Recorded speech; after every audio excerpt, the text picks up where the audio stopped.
মা একদিন ঠাকুরের দর্শনের কথা বললেন। যখন ঠাকুর চলে গেলেন আমারও ইচ্ছে হলো আমিও চলে যাই, কিন্তু দেখা দিয়ে বললেন, না, তুমি থাকো, অনেক কাজ বাকি আছে। শেষে দেখলুম তাই তো, অনেক কাজ বাকি। তিনি বলতেন, কলকাতার সব লোকগুলো যেন অন্ধকারে পোকার মতো কিলবিল করছে, তুমি তাদের দেখবে। তিনি শতবৎসর সূক্ষ্ম শরীরে ভক্ত হৃদয় বাস করবেন বলেছেন, আর তাঁর অনেক শ্বেতকায় ভক্ত আসবে। যখন ঠাকুর চলে গেলেন প্রথম প্রথম ভয় হতো।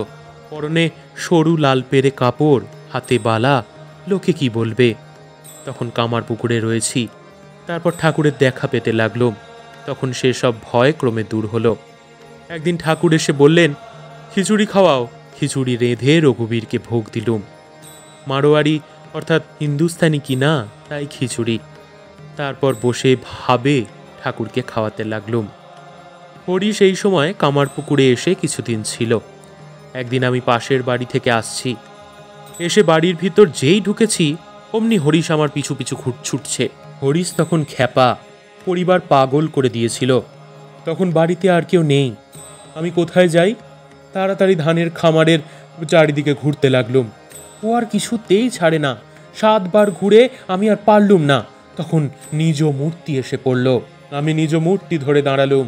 তারপর ওর বুকে হাঁটু দিয়ে জিভ টেনে ধরে গালে এমন চড় মারতে লাগলুম যে ও হে হে করে হাঁপাতে লাগলো। আমার হাতের আঙুল লাল হয়ে গেছিল। তারপর নিরঞ্জন এলে তাকে বললুম, ওকে পাঠিয়ে দাও। যোগিন মহারাজের কথা উঠল। মা বললেন, যোগিনের মতো আমাকে কেউ ভালোবাসত না। আমার যোগিনকে কেউ যদি 8 আনা পয়সা দিত, সে রেখে দিত। বলতো, মা তীর্থে তীর্থে যাবেন, তখন খরচ করবেন। সর্বক্ষণ আমার কাছে থাকতো, মেয়েদের কাছে থাকতো বলে বাকি ছেলেরা সকলে ওকে ঠাট্টা করত। যোগিন আমাকে বলতো, মা তুমি আমাকে যোগা যোগা বলে ডাকবে।